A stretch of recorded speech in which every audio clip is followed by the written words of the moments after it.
from the lucid fringe. Ravings from the lucid fringe.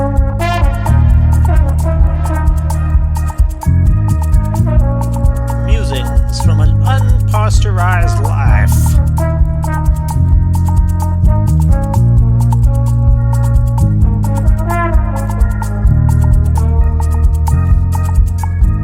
Improvised on the front line of love and beauty. Welcome, I'm Semeric Yarrow. This week on Ravings from the Lucid Fringe, Coiling In. Life Dimensions, number 7. Profound Spirals. So often in this incarnation, our attention is actually drawn out into the sensory busyness of the world. And it's exciting out there, or shocking, or overstimulating, or exhausting, or scrollably distracting in other ways. Sometimes we just need to rest, though, even if we're in motion, to remember the silence between the noisy chatter. Though also, or even principally, because the silence isn't actually all that silent when you get down to observing on the micro level. This is another kind of fascination in itself, though. The inside, under our smooth surfaces that we thought was too boring to distract us, turns out to be full of distracting possibility when modern tools come into the mix, as do the deep oceans with their previously unknown life forms hidden beneath the calm surface. It took a little closer investigation to figure out there were lanternfish there. Perhaps they weren't before we started needing to find something there. And our microbiome is perhaps even more surprising under the microscope. Billions of other beings existing upon us in one way or another before Horton ever heard a who. DNA, the tiniest potent package of living information we've uncovered as yet, like quarks and electrons, unleashing nuclear potential. The infinite, mysterious, magical multiverses of our bodies, which may well line up to look like something we can analyze only when we turn up with tools with which to analyze. So many fields of modern human investigation have taken things deeper in, finding citrus notes in coffees or slight modifications in wine tastes with a little more oak soaking. Without going inward, into the discipline, some would say we can't have sophisticated tastes, can't deepen our understanding, though some of these circular knowledge fields have undoubtedly trapped us. If we go too deep into established norms and not enough into trusting our judgment, we get situations where sommeliers, for all their training, have less wine wisdom than previously thought. Or academics, dropping deep into referencing their own closest colleagues and buddies, end up making inwardly spiraling mistakes. Such as when the classicists and Egyptologists did, creating an Aryan paradigm of the past that a scholar from a different field had to blow out of the water remarkably recently, and still a little controversially in some places, though I think he speaks methodically backed up common sense. I'm talking about Martin Bernal in Black Athena. Perhaps little of the above is really about dropping in, because how much of it involves the wisdom of the body? I've taken different perspectives on this dimensional journey, like grounding in the body, getting present, watching the monkey mind rather than being swept up by it, and multiple other moments of stepping off the treadmill. These are all useful precursors if we really want to drop in.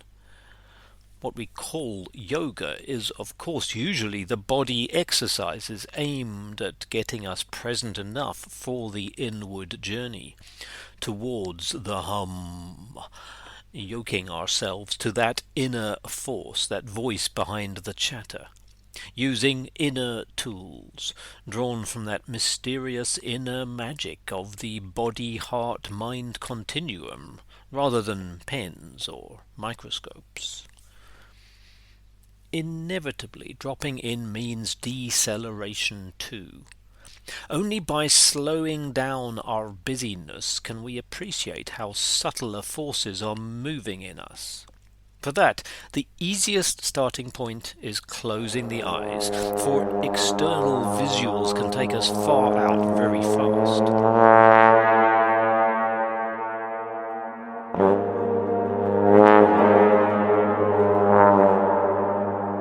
Giving time over to internal sensations is a clear support on a macro level too. Empathy has been shown to be stronger in those with a strong sense of their own inner landscape. It is always a mystery too, though. We may not have labels for what these sensations represent. It's like rewinding to the inner source of thought. The experience before pictures and syllables emerge, a strange space where it's not clear who's thinking, examined by those early scientists we call Indian rishis. Except that maybe that deep consciousness is also the reminder that there's something beyond it all. The further in we go, the further out we can reach towards spirit and divinity, towards the infinitely huge God force of the heavens. This has been the paradoxical story for meditators through the ages.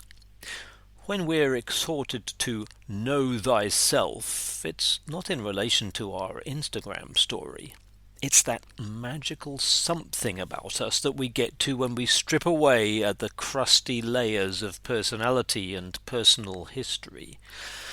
So this inwards movement is not dissimilar to stripping paint layers, getting down to the original statement on the wall. Perhaps it will help us find our blueprint, we hope and wonder.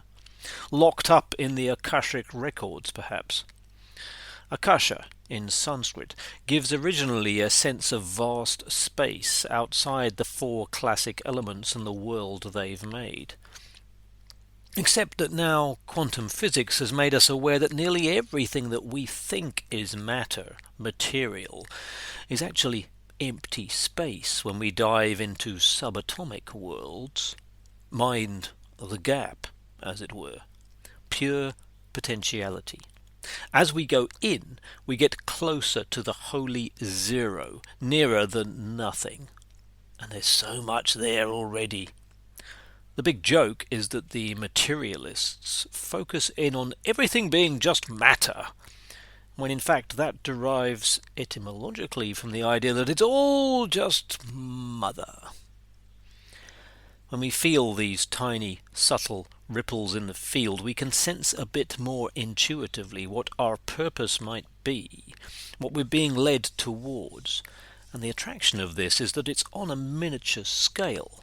It's not like turning to the sky and asking God to show off, which would be a foolhardy way to approach the divine. It's going in towards the deep seat of consciousness. The great secret that governments and capitalists can't control, unless perhaps Elon gets to stick weird metal in all our brains to break the circuit. The inward turning doesn't usually go in a straight line at a fixed speed. This is quantum too. There's an inner dance, an offbeat trajectory to follow that seems to spiral, which of course it does.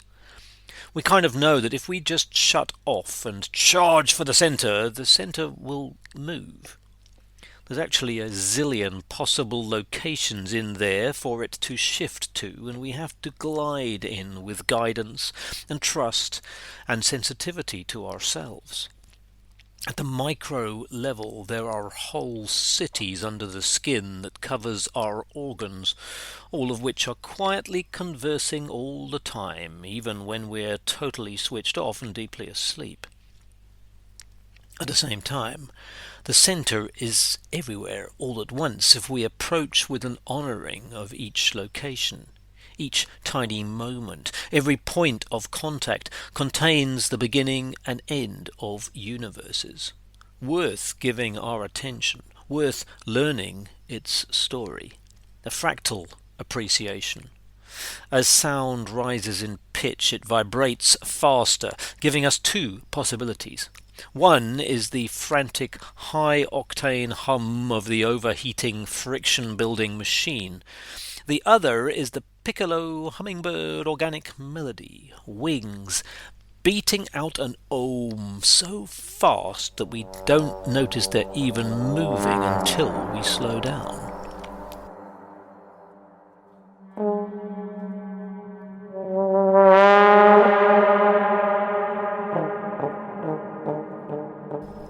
The inward journey also takes us towards recognition of the miraculous.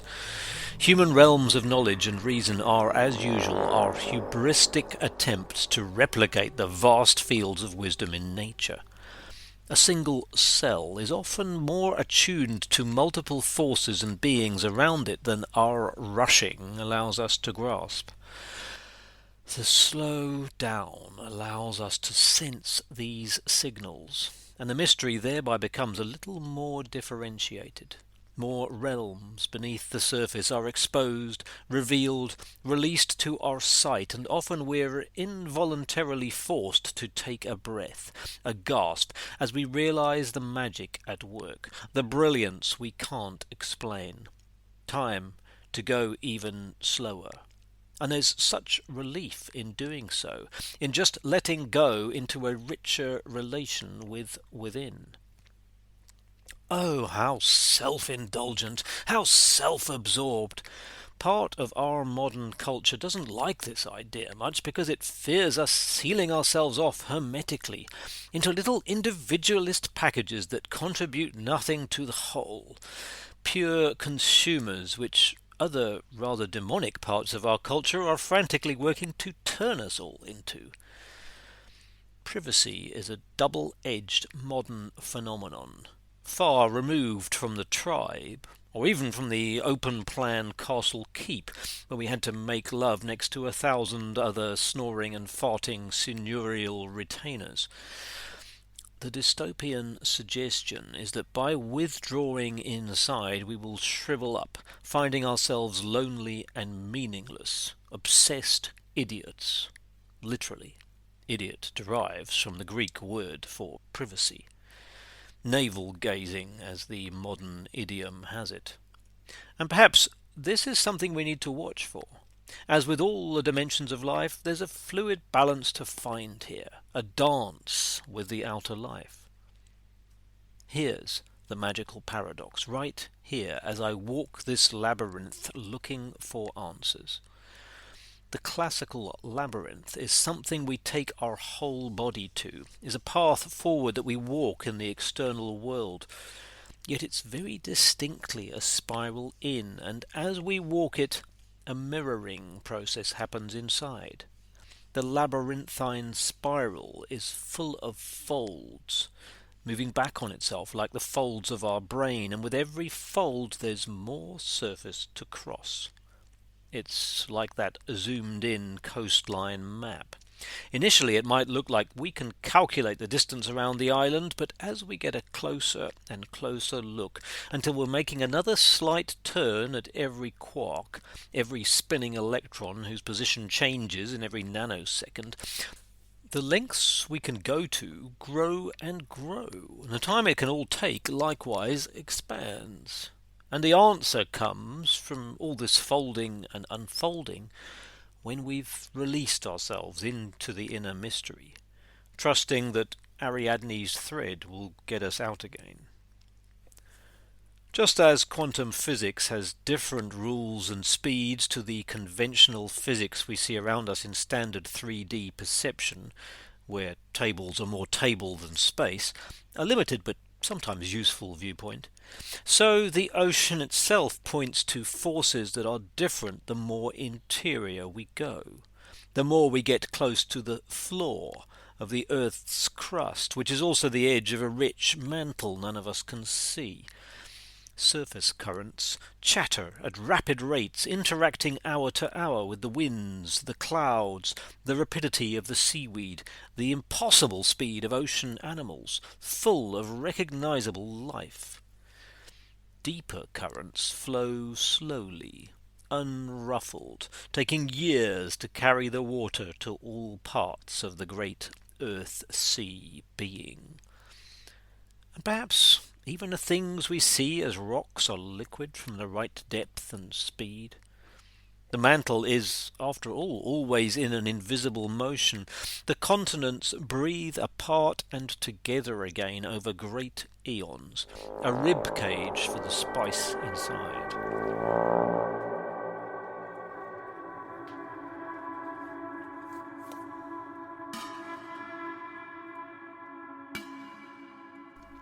All of which our own bodies reflect, for the old wisdom has it that as within, so without.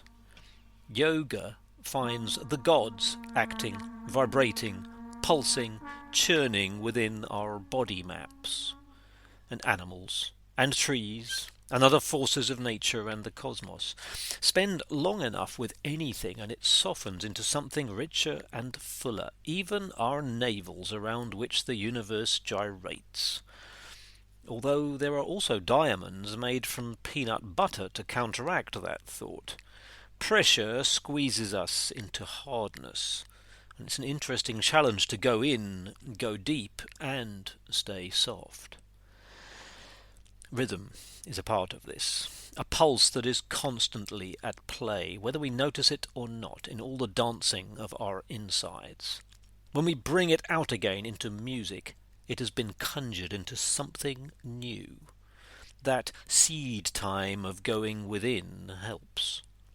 Surely whales give birth to new songs only after they have spent deep contemplative time in the temple, from whence come the new templates.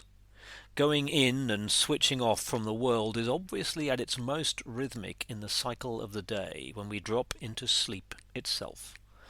Like my cat, curled, coiled, comfortable, inwardly recharging to spring out again later, and certainly not bothered by monkey mind anxieties. Sometimes felines are seen as feminine, as yin, cosy and soft, though we know their nine-life yang side too, effortlessly springing beyond the conventionally possible. Recharge is the secret. Secrets are discovered by going in too. There's a part of the human curiosity that curious cats don't bother with. They just know it's worth going there, whereas we wonder what lies in the depths, in the tunnel, down the rabbit hole. And of greater concern, will we ever get out again? In is the usual punishment, after all. We remove people's freedom and stick them inside, behind walls and bars, the ultimate temporary solution for criminals, elderly relatives, and the ones who don't fit in to the outer world. Though, as Madiba showed us, you can get a lot done in there. For some, the retreat has indeed been permanent, though. They've ended up dying in prison, from where our bodies are reabsorbed by the earth, the inside from where we came. The mother womb is inside, a place of incubation, of gentle brewing that allows delicate formative forces to get on with things. It's a retreat, which these days has very different connotations to prison. Somehow retreating, going backwards and retracing the steps that took us too far out, has become a lovely word we associate with getting away from it all. Of course it's not that, any more than the womb was. The womb is a fabulous place to be when we need to be there, a place of plugging into the cosmic juice as channeled through our mother. It's got that contained ooh sound to it, a holding. And as we grow up, we have to learn to recreate that for ourselves. The big lesson of our journey through incarnation is how to find a balance where we can float in our own cocoon, recognizing that we have the inner resources if we stop a moment, because we are awake. Funny how we often go on retreat to places that are far away from home, though. Is that because our homes these days are so full of external distractions that they don't feel as home womb as they could? The real dropping in needs very often what we call nature, the wild, messy peace that allows us to breathe in fresh air just like our mama used to make. So we can find that center in the chaos and trust that other kinds of wisdom are coming down the great umbilical cord. Sometimes we call wisdom nourishment, a very physical manifestation of all that if we have the ability to absorb. Real absorption takes a kind of shell, a kind of buffering so that things don't just all get leached out at once. There's a limit to how much we can take in one go, and what doesn't go in must go out. So there's an inward dance to this incarnation that I certainly enjoy taking. Deep stuff is, as many languages would have it, profound. However, many of the inspiring ideas I've had personally have happened in moments that have been dual, inwardly quiet and outwardly blazing. Moments on stage that have been like lightning has struck, but where did it come from? If we have gone in enough, it may well come from without, as many a Zen paradox would no doubt have it. Though what do I know? I can't even hear the language spoken by my personal bacteria. I am, however, striving towards that, with every deepening belly breath.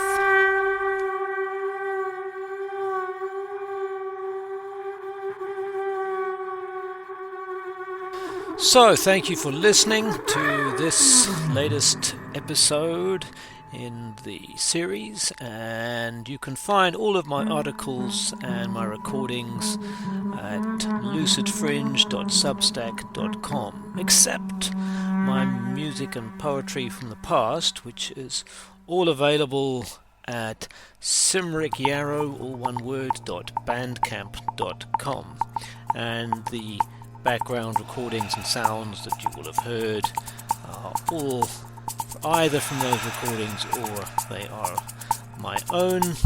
Please do give this a rating if it's on your podcast app. Please spread the word if you enjoy what you hear, and if you want to give me some feedback or commentary, of course I'm very open to that. Any suggestions for future episodes? Okay, enjoy. See you next time. Ravings from the Lucid Fringe. Ravings from the Lucid Fringe.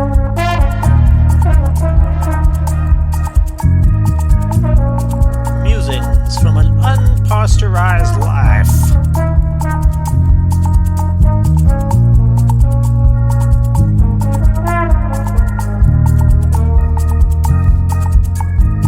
Improvised on the front line of love and beauty.